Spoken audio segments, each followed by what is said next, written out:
Hello, and welcome back to the podcast that must not be named. I am Luke. And I am Melissa. And we are here doing Harry Potter and the Goblet of Fire, Chapter 24, Rita Skeeter's Scoop. This page number equals 25. This is 25 pages long on this chapter, and that is 3.41% of the book. Benj, tell us what just happened.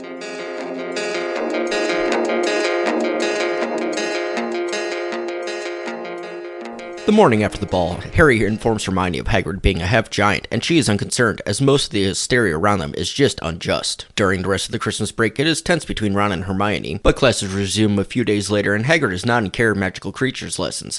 The substitute Professor Grubbly-Plank shows the girls a unicorn, because they don't care much for boys. During the lesson, Malfoy arrives and lets Harry in on Rita Skeeter's new scoop, breaking the news that about Hagrid and his mother, the giantess Fridwulfa. The article goes on to tell lies about Hagrid and his classes. Furious at this, after class, Harry, Ron, and Hermione all knock on Hagrid's door, but he will not answer. During the next trip to Hogsmeade, Harry is contacted again by Ludo Bagman, who offers guidance for the next task, but Harry turns it down, and Bagman admits that Mr. Crouch has stopped coming to work entirely, and no one apart from Percy has heard from him. After Bagman leaves, the trio are confronted by none other than Rita Skeeter, who Hermione loses control with and goes off on in a rage.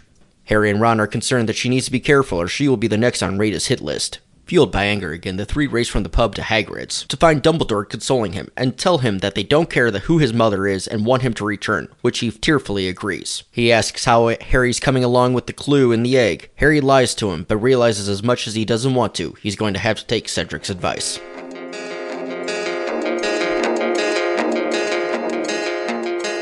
Alright, Melissa, so I felt like this chapter went a lot quicker than the last chapter did, personally. Five pages faster. It felt way quicker, personally. But mostly because a lot of it was an article. True. That was helpful. It was like 4 pages of an article. Yeah, it seemed less segmented of like scene, which we'll get into it. But we do have some character introductions. Who did you see this chapter for the first time? Okay, one of my all-time favorite named characters, let me rephrase, not one of my favorite characters, but one of my all-time favorite names used to name a character. Does that make sense? Yeah, favorite names in the book. Yes, Professor Grubbly-Plank. Yeah, that's a good one. It's fantastic. It's always been very, very memorable, for sure. And that's one of those things, is somebody really named that? Because if it is, that's amazing. Right, yeah. We also were introduced for the first time to a living unicorn, because we've seen a dead unicorn before in book 1. Dead or dying? Either way. We've had an actual... I question... A functioning unicorn? Fully functioning. Oh man, fully functioning unicorns. I feel like that's a good band name right there. Fully functioning unicorns. Sounds like a song my kids sing. Right. It's similar. We also had mention of Fridwulfa, who is Hagrid's mother, giantess mother. Yes. And we saw a picture of Hagrid's father. So it's kind of get mentioned. Yes. I think he was talked about. Yeah, certainly. They definitely talked about him. Yeah.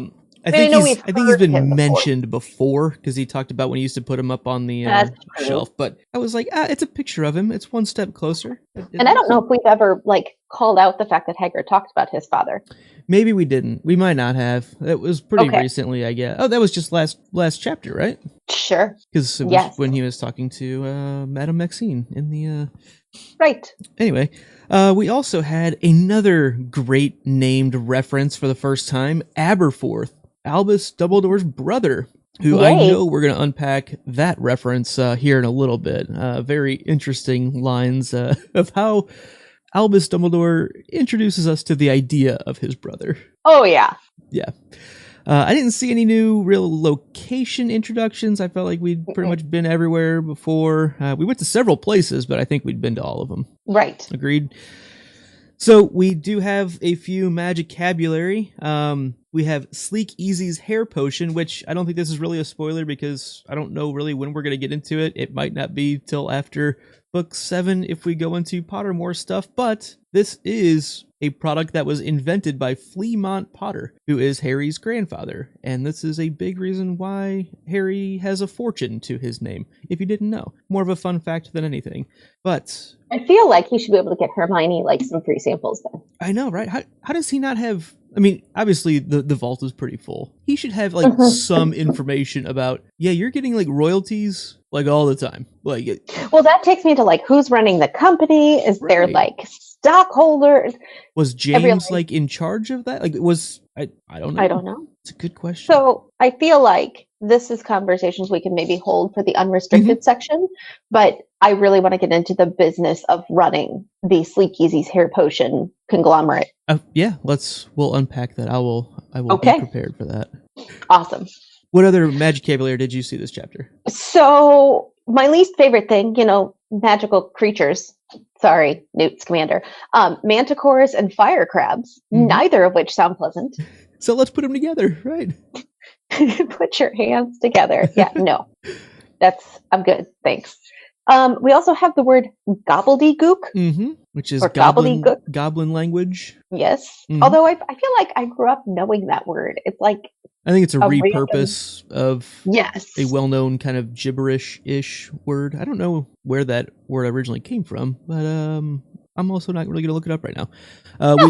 We do have one of the gobbledygookian words of Bladvac. It was the only word that Ludo Bagman knew, and it means pickaxe, and he decided that's probably not a good word to use against these disgruntled goblins right now. So that's an interesting one there. But the final Magicabulary that I saw this chapter was SPUG. It was a reference to the Society for the Promotion of Ugly Goblins. So there you go. Yeah, there's a little bit of bias in that, don't you think? No, all goblins are ugly.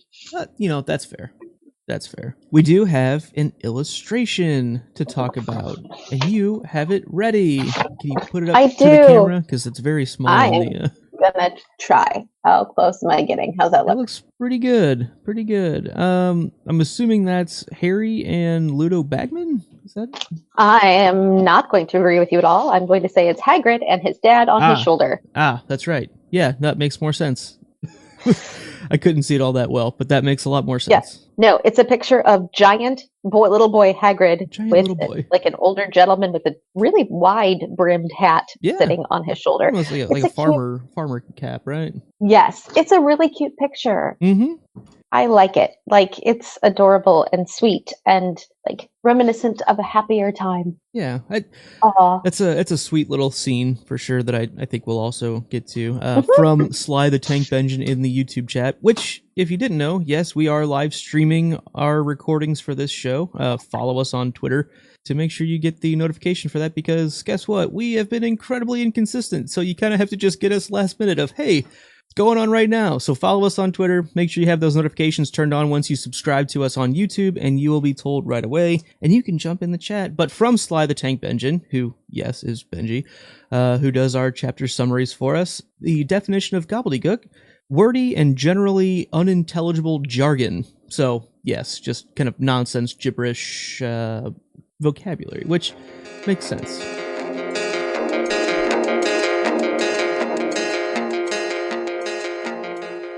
Alrighty, so Melissa, we both have a lot of notes, I see, which is for a short-ish chapter. I know, right? I think we can kind of cruise through them though. What do you got first?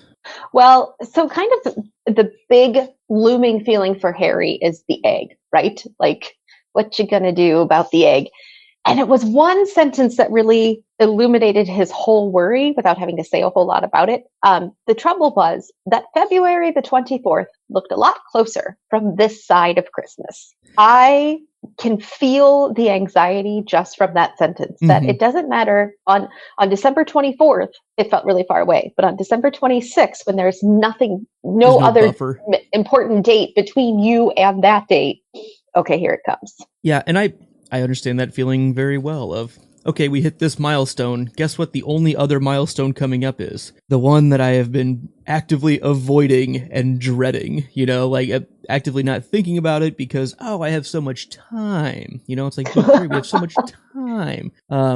but he kind of realizes he doesn't, and it's good to see that he actually is capable of realizing that, I guess. Yes. So let's see. We learned a little bit more about giants.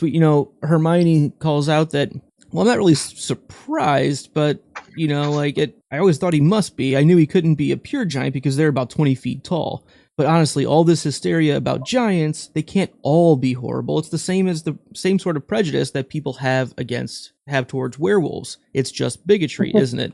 And Ron is just like, are you kidding me? Like, because for how much we love the Weasleys, it's easy to, I don't know, neglect. Gloss over. Well, neglect that, yeah, they grew up in this society where that's just life. Like, the prejudice is just ingrained, and you can't really fault Ron for it. You want to, but that's just how he was raised. And it's not like, oh, the Weasley family is bad. It's not like the Malfoys where they're just bad. It's an ism, it's a choice to be bigotry. And the Weasleys come from more of a just societal norm of prejudice or ignorance, and it's very, very different. Yeah, so the Malfoys might be humanist against other races. Muglists. Sure. Whereas Weasleys are more, it's that the idea that because the problem doesn't affect me, because I can't see the problem, because I am of the superior creature status, that I don't notice the problem, therefore there's not really a problem. That's just the way it is. Right. That's a problem, and that's the underlying societal issue, that it's not the Malfoys that are the biggest problem. It's that low level of it doesn't matter because it doesn't affect me kind of a thing, that if we can change that, then the society starts to shift. And that's what Hermione's trying to do. But Ron doesn't even know it's a problem. And the first step to the first step to really fixing through biases is even recognizing that you have them. Right. And he doesn't recognize that. Yeah. And again, it's all very new. So it's hard to really blame him. And hopefully he'll be receptive to it with a little bit more exposure to the downside of that. You just need your eyes open sometimes. It sucks because there are a lot of problems with the world. You can't just jump on every single one of them, which is, I think, part of why that kind of persists. It's like, well, I can't solve every single problem, and this one doesn't affect me. I haven't really seen it, so how can I help? And you don't realize it's a thing. So hopefully with more exposure with Hermione around, he'll get his head in the right place. Yes. What's your next note? So are you ready to jump to the Rita Skeeter article? Oh, no, not quite yet. I've got a couple quick things, I think, and we don't really need to unpack them, but Harry actively avoiding following Cedric's advice, I think, is just that right level of spiteful for a 14-year-old boy, 13, 14-year-old kid, to be like, you know what? No, he stole my girl, and that's not cool. And you know what? He may have a good point, but I actually helped him. He didn't help me much. He said, take a bath, man. And I'm like, that's not very helpful. I see where he's coming from. And we kind of harped on Cedric last chapter, I think, too. It's take a bath. Come on, man. He said, you're going to face a dragon. That's different than take a bath. Come on, man. Just me. No, I'm trying to think of something that would happen in my real world. So if you're driving, right? Two adults driving, and the person in the passenger seat is like, you need to stop. There's a red light. And the other person's like, oh, or so then you switch, and, somebody else in the passenger seat's like, it'd be a good idea to just look around. Or do you know what the brake pedal is? Passive aggressive, That's how I take it too. So how much notice do you usually take of the lights and the signs on the road? How often would you say you stop at red lights? Sometimes, or your choice. I'm not here to make your decisions for you. No, I got one ready. I spy something red. There it is. I say after a 20-hour car ride with just my children and me driving. Did you take that driver's permit test? Did you do that? But I just think it's funny that, it says Harry had not forgotten the hint that Cedric had given him, but his less than friendly feelings towards Cedric just now meant that he was keen not to take his help if he could avoid it. In any case, it seemed to him that if Cedric had really wanted to give Harry a hand, he would have been a lot more explicit. He, Harry, had told Cedric exactly what was coming in the first task. Cedric's idea of a fair exchange had been to tell Harry to take a bath. Well, he didn't need that sort of rubbishy help, not from someone who kept walking around corridors hand in hand with Cho anyway. I love it. I love sassy Harry, and I think we might get more of that in future. I know. And I don't agree with Harry, because it's like, at the end of the day, dude, like, probably gonna need to do something with the egg. But I've been there, so blatantly defiant that, like, I'm just not gonna do what you say. And I feel like that. I just spent a week with our sister. I visited her in North Carolina last week, and that is the core of her personality. That you told me I should do this, then I'm not going to. You told me I can't do this, so I'm going to. So Right. like, that's Harry. I don't like that you told me this, so I'm just not. I'm going to figure it out my way. I'm going to do it myself. I don't relate with that at all. You know, I don't get that at all. I don't. I relate to that at times, but Yes, I think it's a family trait. It's fine. we're kind of the Fine. worst. Not quite Snape, but anyway, let's get to the letter. The intro to the letter of how they find out about it. Do you have a note on that? Of how it's always Malfoy. It's always Malfoy that has this information.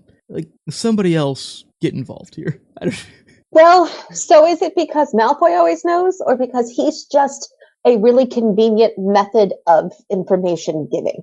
I think it's very much an easy narrative thing for JK to go, hey, here's a protagonist that seems to be in the know and can make Harry feel inferior by this knowledge gap that he seems to always have as being a pure blood wizard, like through and through and in the know.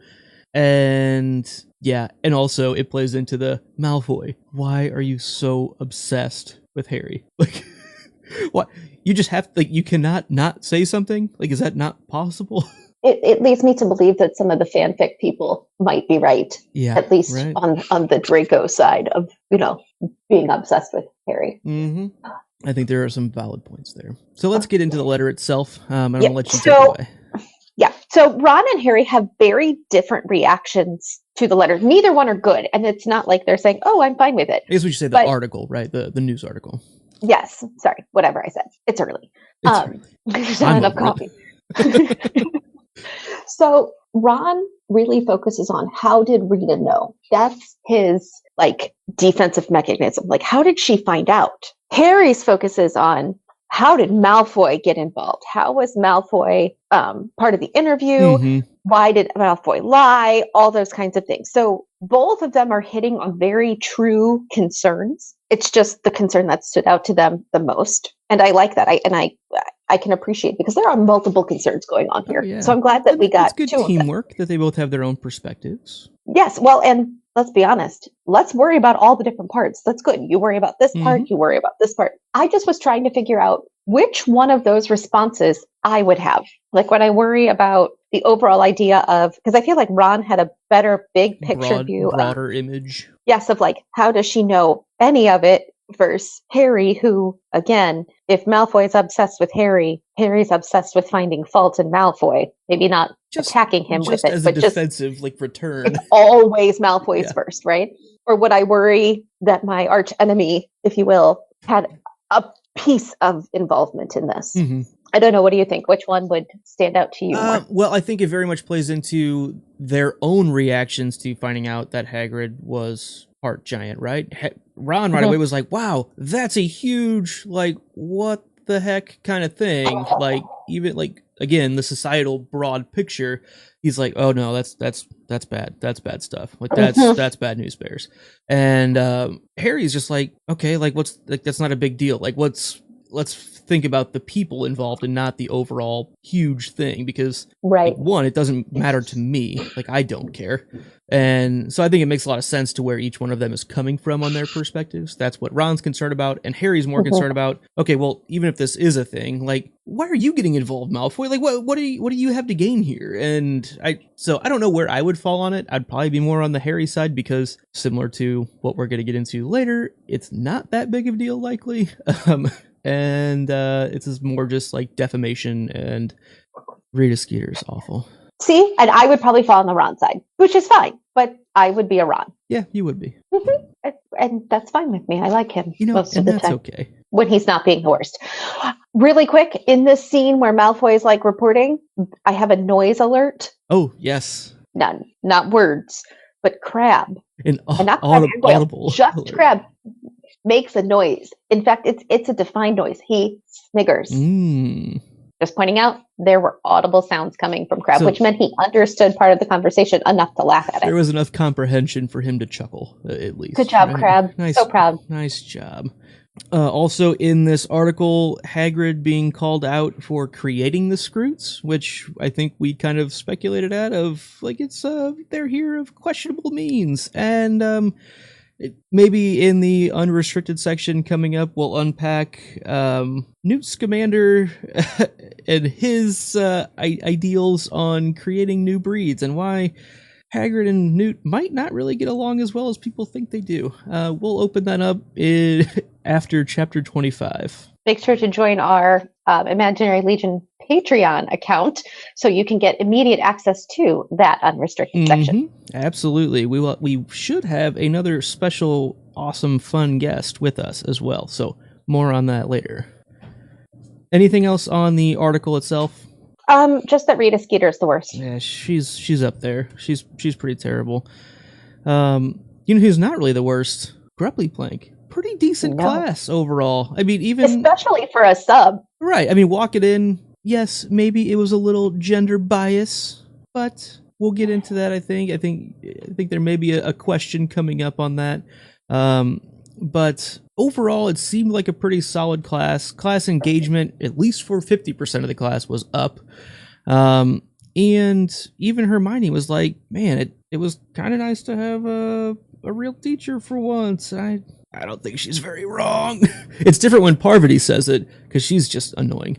But when Hermione kind of says the same thing, you're like, okay, all right. The class can't be wrong very often. She could still be wrong, but... I said very often. Okay, all right. She can't be wrong very often. I'm not going to pretend it didn't make a nice change having a proper Care of Magical Creatures lesson for once, but I do want Hagrid back, of course. Of course I do. Hermione added hastily, quailing under Harry's furious stare. I love his sass. Okay. It's awesome because you can just tell he's like, "Are you kidding me? Like, I can't even hear the words that you're saying right now. It's Hagrid we're talking about."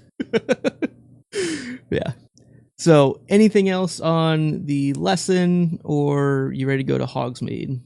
Before we go to Hogsmeade, there's one little like minor thing that happens with Ron, sort of with his pent up frustration between like Hagrid missing in the article and all of that. And it's Ron takes his pent up frustration out on an action figure. Yep.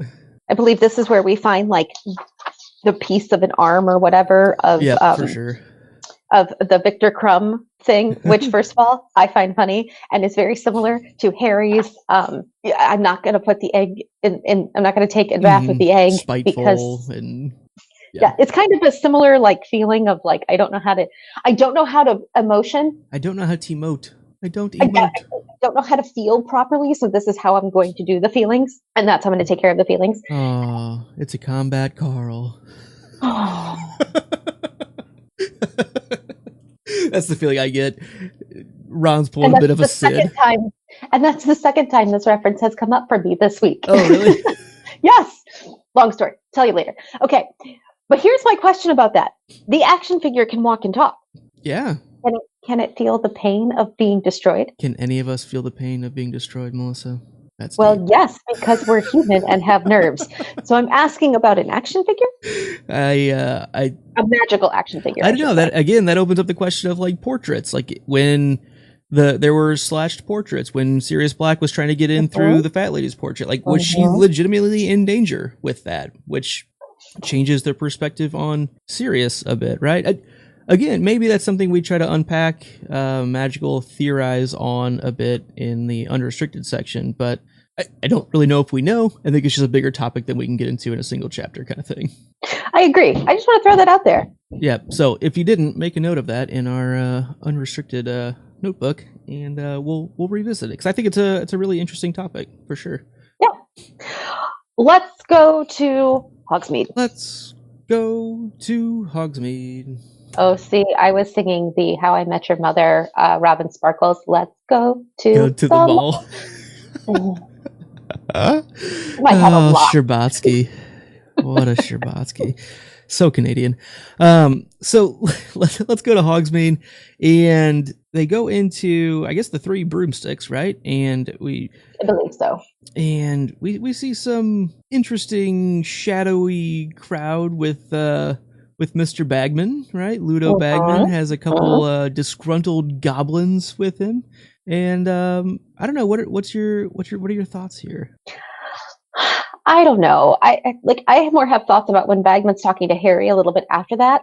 I don't really know why you would be with disgruntled goblins, but who am I to judge Bagman's friends? Yeah, I mean, right? I mean, they could just be buddies. They could just be having a tough day at work, and they could, that's fine. Blowing off some steam. Yeah, I mean, where else are you gonna do that than the pub, right? Yeah.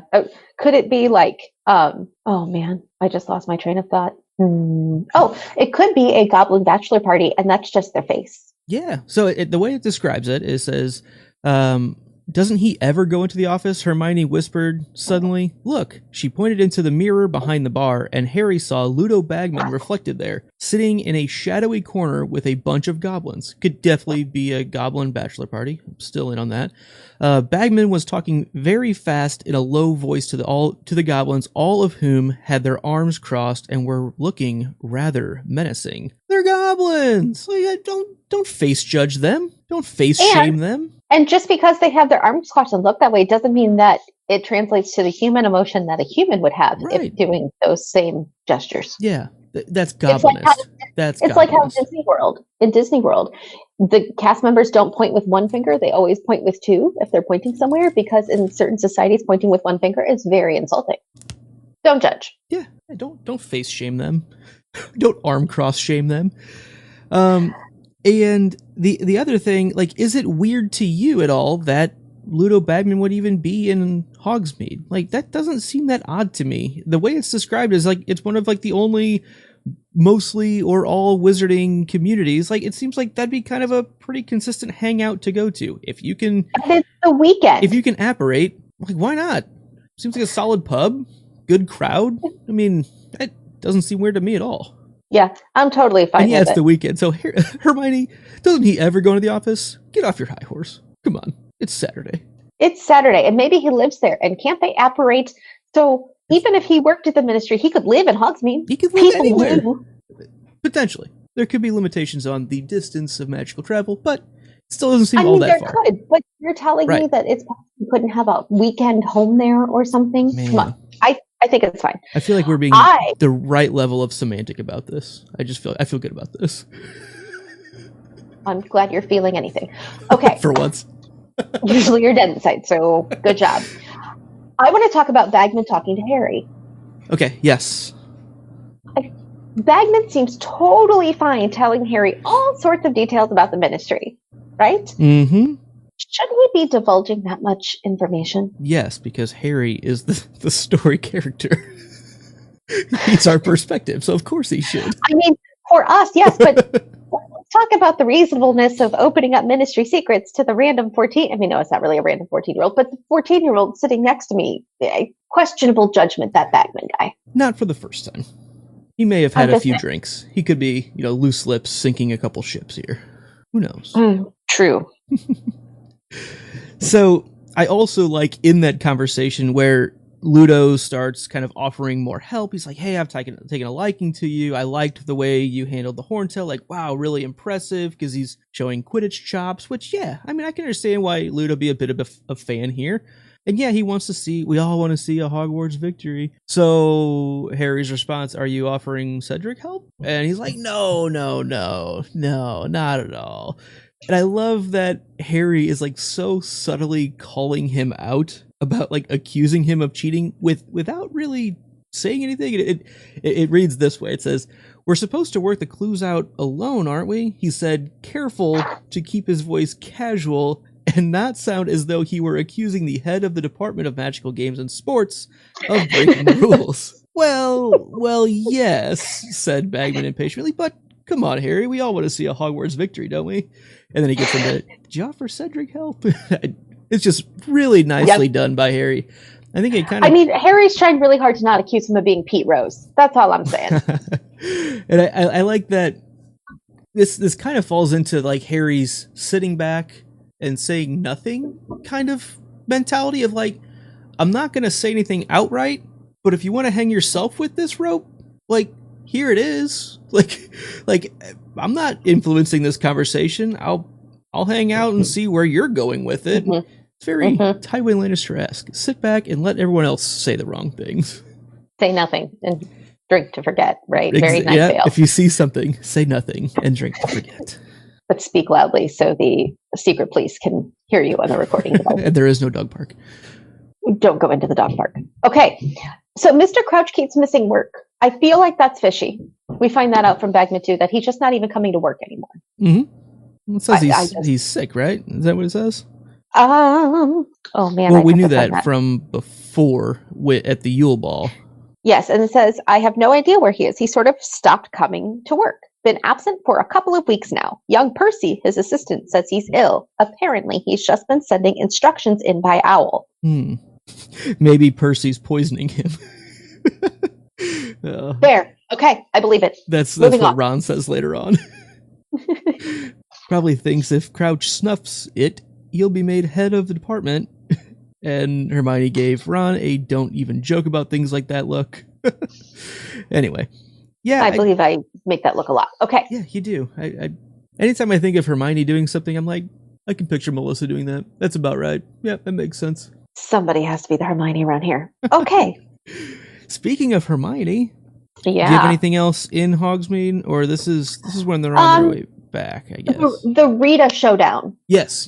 When Rita comes in and Harry is yelling at Rita, and it causes the whole pub to get quiet. Mm-hmm. Okay, picture it: Wild West Saloon, 1870. I don't know, 1870 year. Something. I pictured Old West showdown at the saloon, complete with like the mead overflowing, like the barmaid like was filling a glass and then like forgot, and so it's overflowing, and all the tables, the ragtime music just stops. And then like a tumbleweed comes across. Like it's very much yes, that's the scene. And then he yells at her, and I love that. Yeah, it's funny. I was actually just watching Westworld this morning because that show is amazing, and so I'm very much in tune with exactly the showdown that you're pointing to. I love that he calls her out, and he's like, "What's it matter? Like, just leave everything alone. Like, just leave it alone. Like, this is literally your job." You know, like he's so frustrated, reasonably. And then Hermione jumps in with the frustration. Right. And I like, so she shouts and everything, and Ron's all worried about that. He's like, oh, you don't want, bad idea. And, abort. Right. And maybe Ron's right here, you know, maybe. But Hermione is also pretty correct on like, yeah, my parents don't read the Daily Prophet. Like, she can't scare me into hiding. What is she going to do to me? Like, what can she possibly do to me? And so then now striding along so fast that it was all Harry and Ron could do to keep up with her, the last time Harry had seen Hermione in a rage like this, she had hit Draco Malfoy around the face. I love it. And Hagrid isn't hiding anymore. He should never have let that excuse for a human being upset him. Come on. And they just run off, right? I love when Hermione gets in this mode, because I like that they reference back to when she punches Malfoy in the face too, because it gets you exactly in the Hermione rage mode. I love it. Ooh, Hermione rage is the best kind of rage. Yeah. Because it's usually righteous indignation. Incredibly justified. I would like to point out, small note, real small, Hermione ran all the way back to Hagrid's from Hogsmeade, which is not a short distance. No huffing and puffing this time. Apparently, she's had some super secret PE classes that have been building some stamina. Well, she had divination, hour open, so... That's true. Maybe she's been like running some laps around the lake or something. Right. Not to like downplay the run, but I think it's funny that the walk was doing her in earlier in this book up the hill, but we can hightail it all the way back to Hagrid's without a single mention of a huff or a wheeze. Mm-hmm.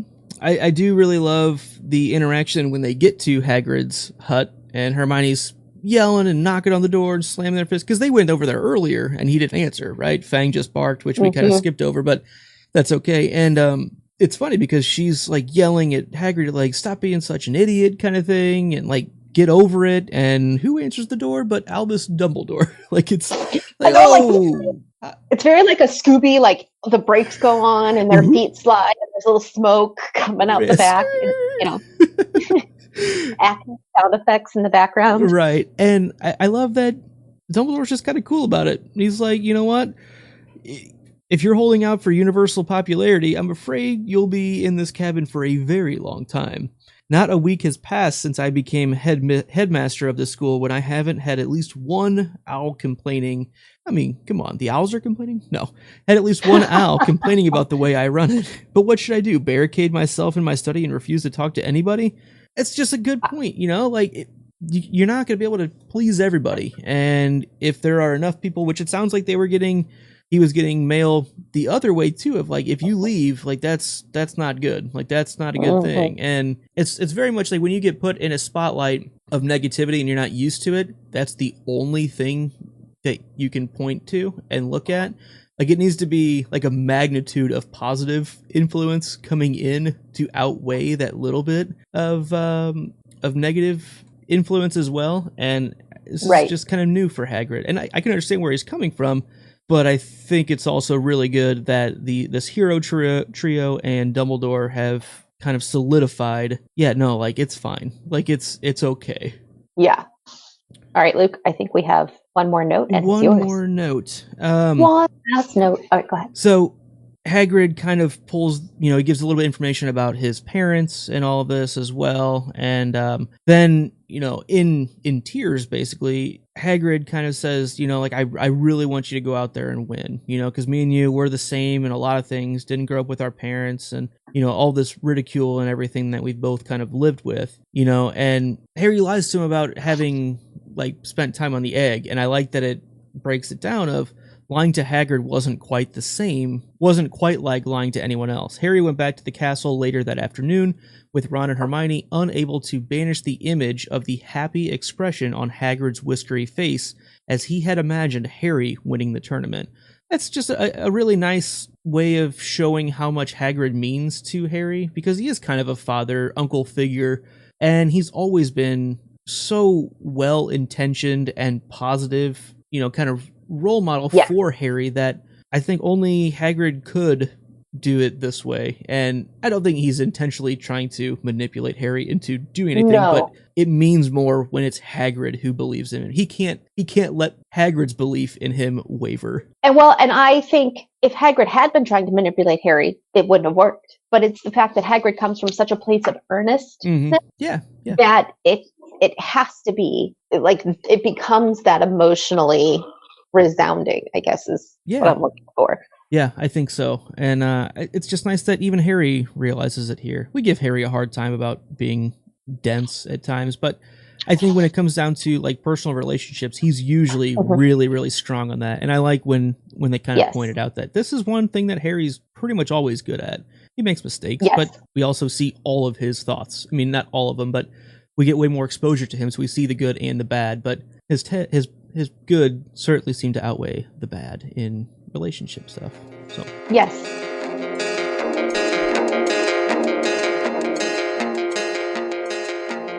All right, we have 5 burning questions. Melissa, let them rip. Question 1. How do they find substitute wizard teachers? I asked for professional reasons. I would imagine there's like a pool of, like, reserve teachers that probably are qualified but don't get the jobs because Dumbledore's in charge of hiring. I was going to say then, like, that, having a pool of reserve teachers, that doesn't sound right, because look what happens to Defense Against the Dark Arts, but maybe they don't have a reserve for that. Yeah, that's actually really funny. Let me give you 2 seconds. I actually just got a Twitter DM direct message from one of our good friends. Adri over at Accio Politics, and she just sent me this morning, and it says it's like a little meme. And it says, Pomona, I'm here to apply for the herbology teacher position. Dumbledore says, what's your last name? Pomona says, Sprout. Dumbledore says, you're hired. Like, it was just really, well placed of, yeah, that's kind of how hiring seems to go. Do you have a problematic societal thing that people are going to be offended by? You're in. Are you a really dangerous, incredibly questionable ex-Auror that people don't really trust? You're hired. Is your name specifically related to the subject you're offering to teach? You're hired. Like, right. Like, imagine if her name had been like, I don't know, Pomona Sauce Stirrer. She would not have gotten the herbology. No, probably not. Probably not. But yeah, definitely quick shout out to Adri at Accio Politics. Check them out. They are very fun and very smart. And you're going to hear some of our own voices on their show currently. So check that out. Question 2. Right. Question 2. What can our hero trio do to not learn everything from Malfoy? Oh, man. Like, it seems like Malfoy just has his ear to the ground. He's got resources, right? I mean, he always knows the information. I think a lot of it comes from either Daily Prophet or his parents, like with letters back and forth from Dad, who has ins. So, I don't know. I mean, at least getting, like, the newspaper would be a start, right? Like, at least... Yes. Check your email, guys. I don't know. I was going to say maybe they need to start paying off some of the younger students in the different houses to become informants to create their own little.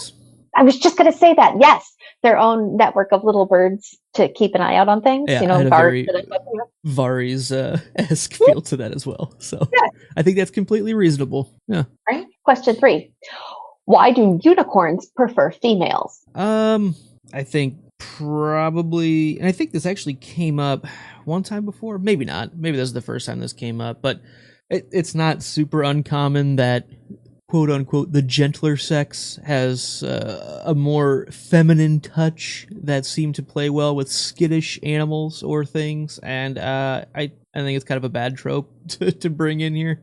Personally, I don't know. What do you think? I think that's probably why it was done. Personally, I'd be the worst choice to be around a skittish animal. So that wouldn't really any animal. So that wouldn't. I would hopefully not apply to me. Can I just hang out with the dudes in the back of the room? Yeah. Like, that's way better fit for me than being around a unicorn that could charge me and stab me with its head. So, Yeah. Reasonable. Okay.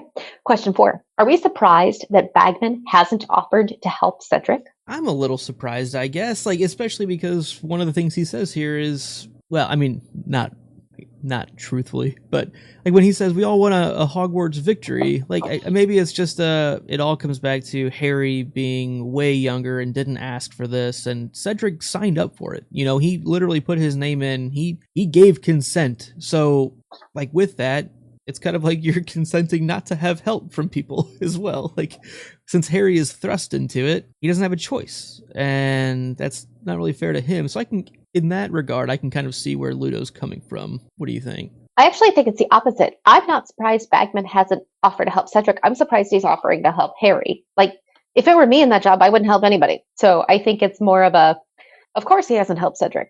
The curious thing is, why is he helping me? Well, sure. So yeah. That's just my take on it. Yeah, no, I think that's certainly accurate. Either way, Bagman's not doing the right thing. From either perspective. He's trying to do the not right thing. He's not being very effective at it because Harry keeps turning him down for help. Okay. So, you know what I mean? Like, he's trying to be dishonest. He's just not being allowed to. What is the line from Pirates of the Caribbean, The Curse of the Black Pearl, where Jack Sparrow's like, it's the honest ones you have to look out for. Me, the dishonest, there's always going to be dishonest. Like, there's some sort you don't of have to question it. Right, I'm going to be dishonest. Yeah. It's like the goody two-shoes ones that are unpredictable. I'm not going to lie to you. I lied to you, okay? That's where we're at right now. Yeah. All right, question number 5. What dirt does Rita have on Bagman? Oh, man. She says that, I know things about Ludo Bagman that would, make your hair curl. And like, that sounds pretty sinister, doesn't it? Like, that's a pretty big line from someone who seems to know things, you know, like Right. again, seems to know things. At least she believes that she knows things. I don't know. Yeah. It seemed like it'd be, and the way her tone changes there. It's not the sweet, acidly sweet Rita Yeah, Skeeter. no. It's like pretty Cold, earnest, hard. pretty true. Like, yeah, no, I know things about him that you wouldn't even imagine. And I don't know, like, could he have a dark history? I mean, that's what it's kind of leading to, right? What do you think there? Well, sports figures tend to get a bit of a pass when it comes to following laws. So maybe he broke some laws that have in the past that it's, that push under the waived. Oh, you had probation, and he, I don't know, ran over people with his broomstick. Yeah. Yeah. Right. Like, so maybe it's something like that he got a pass for being famous. That is darn famous people. Yeah. No, that's a really good point. That's I like that. Okay, that's what I'm going with.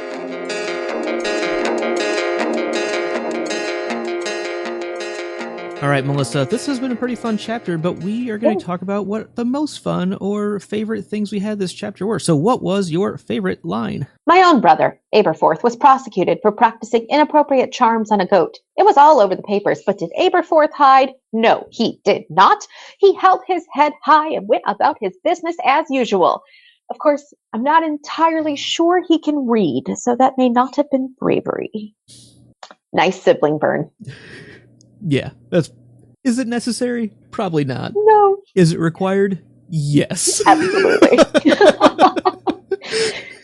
I get that. It's really nice when Dumbledore can have, just a good, burning, funny, comedic line. Yeah. He's pretty consistently pretty witty. I like Dumbledore. But this was like, he's usually witty, but you have to really look for it. This was blatant. Yeah. Yeah. This was not Dumbledore being smart and funny. This was Dumbledore being like a petty brother. Like, I don't know if he can read, so who knows? It was pretty good. Yeah. I appreciated it. For sure. My favorite line is kind of almost a full paragraph, so I apologize, but I think it's a really, really strong sentiment. So I'll try to go quickly through it. Dumbledore was the one who stuck up for me after Dad went. Got me the gamekeeper job, trusts people, he does, gives them second chances. That's what sets him apart from other heads, see? He'll accept anyone at Hogwarts, so long as they got talent, knows people can turn out okay even if their families weren't, well, all that respectable. But some don't understand that. There's some who'd always hold it against you.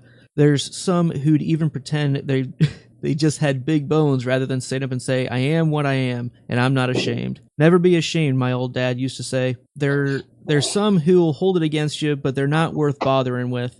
And he was right. I've been an idiot. I'm not bothering with her no more. I promise you that, big bones. I'll give her big bones.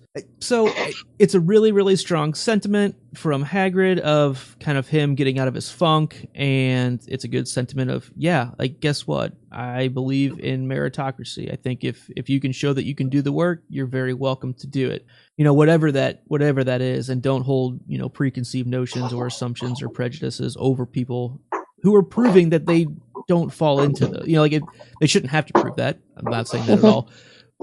But give people a chance, and don't just make blanket statements on generalities like that. So I do like that he then spirals down into insulting people. Yeah. Other big bones. I'll give her big bones.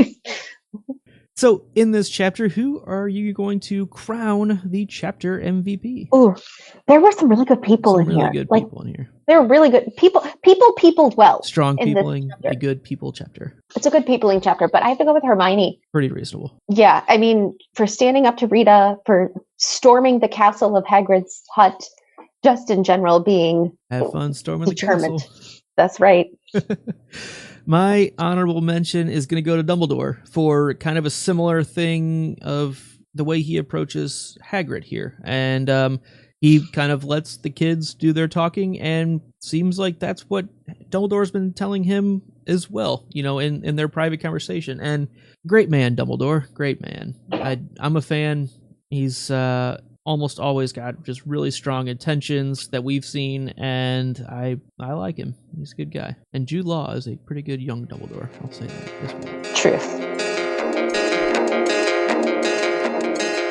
That looks like it wraps us up for the night. Be sure to follow us on Twitter at Not Named Podcast. Find us online at thepodcastthat.com, where you can find this show and all of our shows. It's our website. You can also go to the Support Us page and find the Amazon affiliates link, where you can purchase your own Harry Potter related paraphernalia, and we get a little kickback from everything you order from Amazon. Have any questions? Feel free to email us at notnamedpodcast@gmail.com. Also, when you're at thepodcastthat.com/support us, we have a merchandise store, so definitely check that out.